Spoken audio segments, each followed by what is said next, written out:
welcome to the NetGuard Endpoint Security demo. Before we get to the actual demonstration part, I'd like to talk a little bit about what the system does.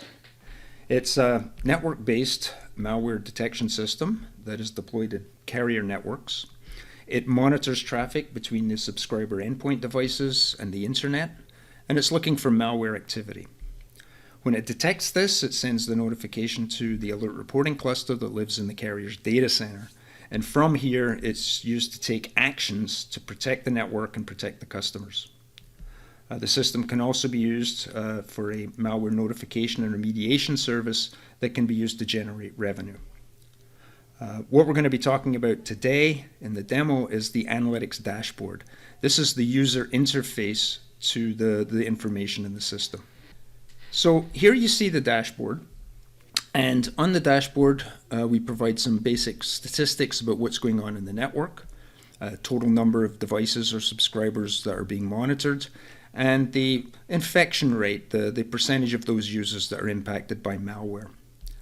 As mentioned before, the system can also provide notification services for opted-in subscribers, so we also provide some basic statistics for those users. The majority of the dashboard contains additional information and provides the ability to drill down into the details underneath. So the first thing we have down here is we have a number of charts. This one here is showing the signature hits. That's the raw events as they're coming in from the network sensors.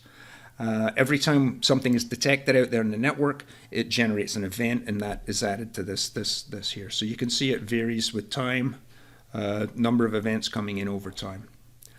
You'll also notice this little chart down here. That can be used to drill down immediately onto the events that cause those particular bumps in the chart. So signature hits are raw events. We can also look at it from the point of view of infections. Now, an infection is when we know that a specific device has specific malware actually operating on it at a specific time. So that's the infection. So each of these infections has specific malware on the device. We can also look at it from the point of view of an attack. Now, an attack is when a third party is trying to break into someone's device using exploits, using vulnerabilities.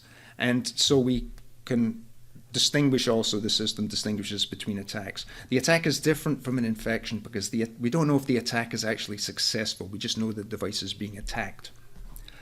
We can also look at it in terms of network impact. And so here we can chart the bandwidth, the airtime, and the radio requests that are involved due to the actual infections of the malware on those specific devices. So these charts are very useful for finding out generally what's going on, looking at trends, and if any peaks should certainly be investigated. The system also contains top signatures, which is the actual malware that we're seeing. So you can see here this password stealer. We've seen 20 infections in the past 24 hours on that one. Here we've got a miner, a coin miner malware. So these are the top malwares that we've seen in the past 24 hours. We also have the most infected devices. So we've got the top infected device here has four malware infections on it. What that means is that actually at this moment, there's 4 independent pieces of malware that are actually operating on that particular device. Down at the bottom of the chart, you can see we can also provide some pie charts that show the infections by malware type or class, and also the type of devices that are impacted. And this section in the middle here is these are the raw events as they're coming in from the network sensors themselves, and we see that in real time.